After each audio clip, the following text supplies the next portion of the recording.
Welcome back. In the last class, we have learnt about an example program on how to debug it. If we have multiple bugs in a program, even though there is no syntax error. In this class, let us move ahead. Hints for debugging.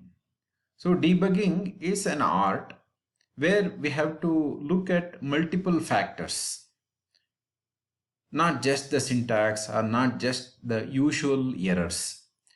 I have listed few hints for debugging here. Number one, look for usual suspects. Which are those? Number one, passed parameters in wrong order. To a function, I have to pass parameters. Say if the first parameter is say an integer and second parameter is say a string. If I reverse it, it will not work. You must be careful while passing a parameter about its order. Second one, misspelled a name. A name typed uppercase in place of a lowercase, or the name is typed with wrong spelling. Then failed to reinitialize a variable. Normally this will happen in a for loop. Whenever we initialize a variable and it reaches some value, it need not be a terminal value, and if it is necessary to reinitialize it, we have to reinitialize. Otherwise it will continue from where it was stopped. Then the next one is tested that two floating point variables are equal. The equality operator, a Boolean equality operator, normally should not be used on floating point variables. If you take one as integer, another one as a floating point variable, then you use this Boolean equality variable, it will throw an error. Next, tested for equality, assuming object equality. In the sense, I want to check the equality of a specific element in a list. ID of L1 is equal to ID of L2 or not. In place of that one, if I use L1 double equals L2, then what it will do? It will check each and every element of two lists L1 and L2. You must be extra careful while doing the equality checking of list, whether you want to check a specific element or the entire list. Next, forgotten the small bracket during function call. Just write the function name without using the small opening and closing bracket. This will not call the function. Next, created an unintentional alias. Alias means same name given to more than one variable, more than one class, to more than one function, etc. unintentionally. Next, side effect of built-in functions. This one we have seen in the last example.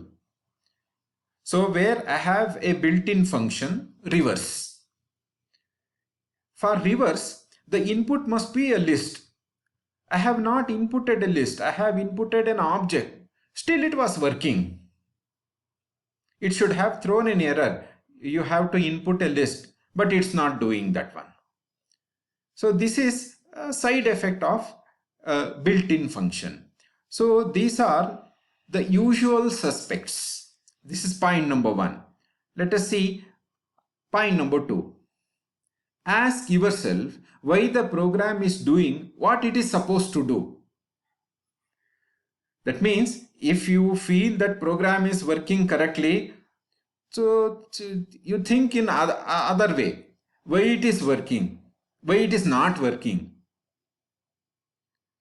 Then you can give different types of inputs and check whether the program will work for all inputs or not.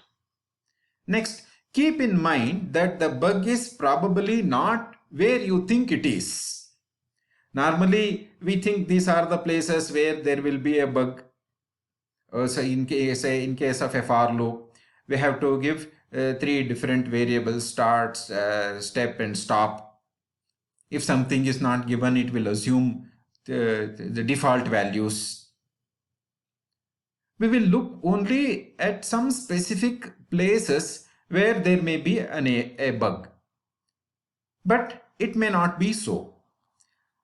Next, fourth point, try to explain the problem to somebody else. So this is another trick normally used by the people, the professionals. You try to explain the whole program to somebody else because the perspective of another person may be totally different from your perspective, so that bug can be easily identified. Number 5, don't believe everything you read.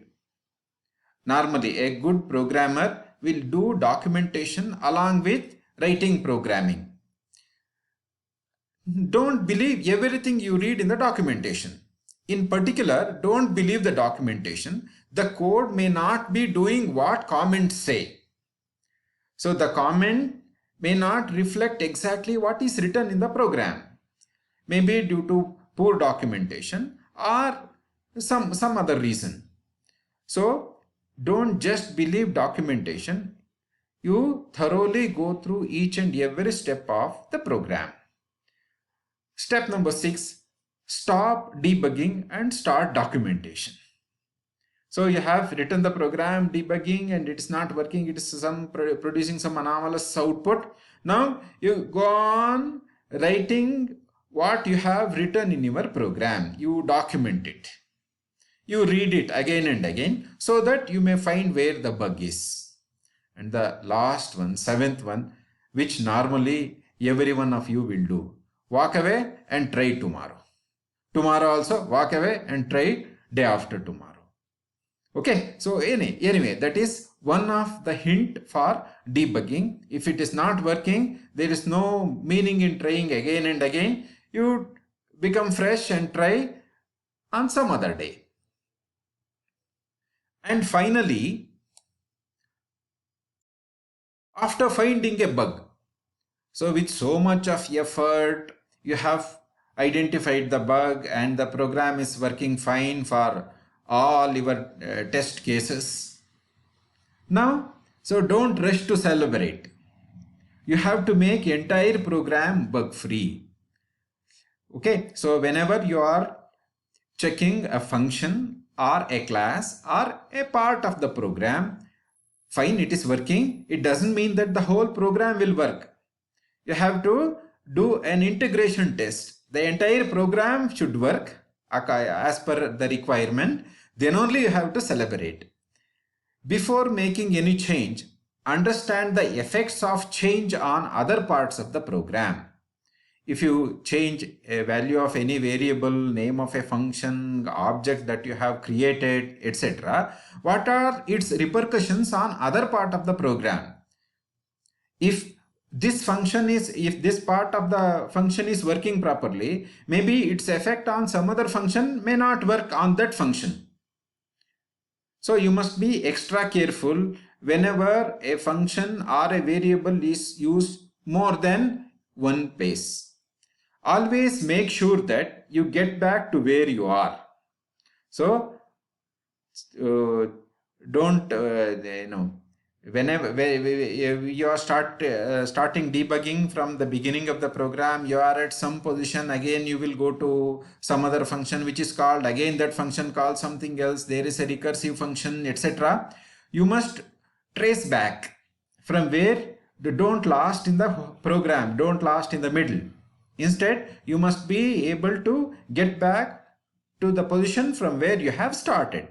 Always store old versions of the program. This is another good practice by the programmers.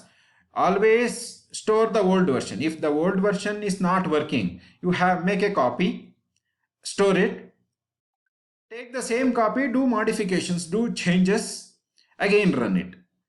So maybe some changes that you have made in the earlier program may be useful in the future corrections that you make, future debugging that you make. If there are many unexplained errors, it is better to think about alternate algorithm or organizing the program than fixing the bug.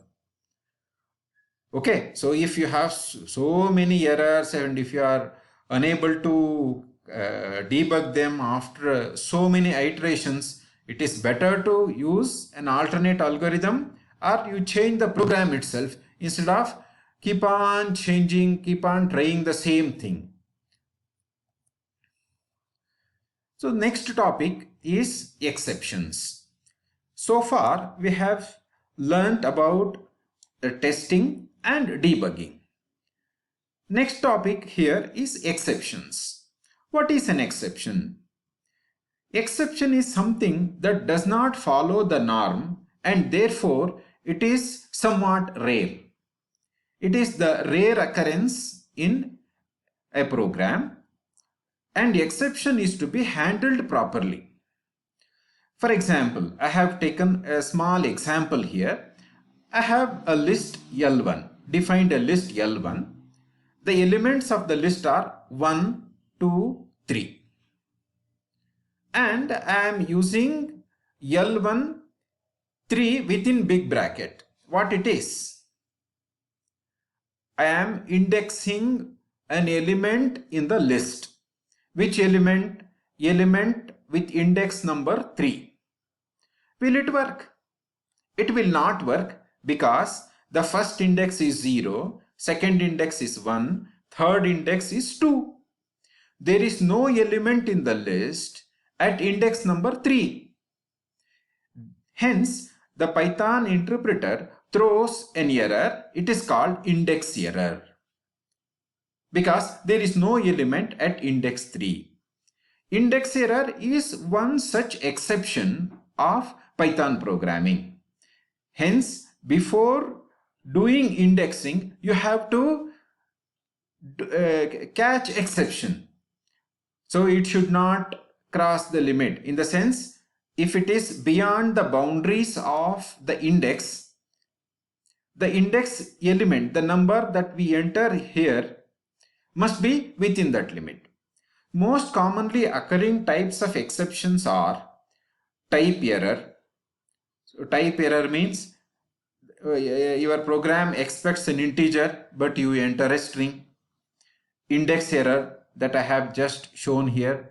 In the same way, name error, value error, divide zero error. There are so many types of errors which we call it as exceptions. And when an exception is raised that causes the program to terminate, it is called as an unhandled exception.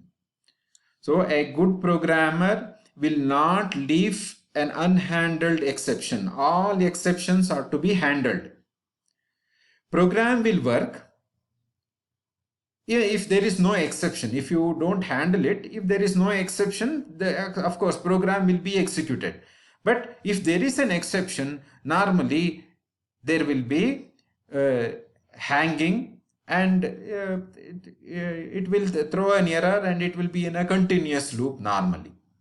So this is about exception, and in the next lecture session I will discuss about how to handle these exceptions and what are the features available in Python programming to handle exceptions with a specific programming example.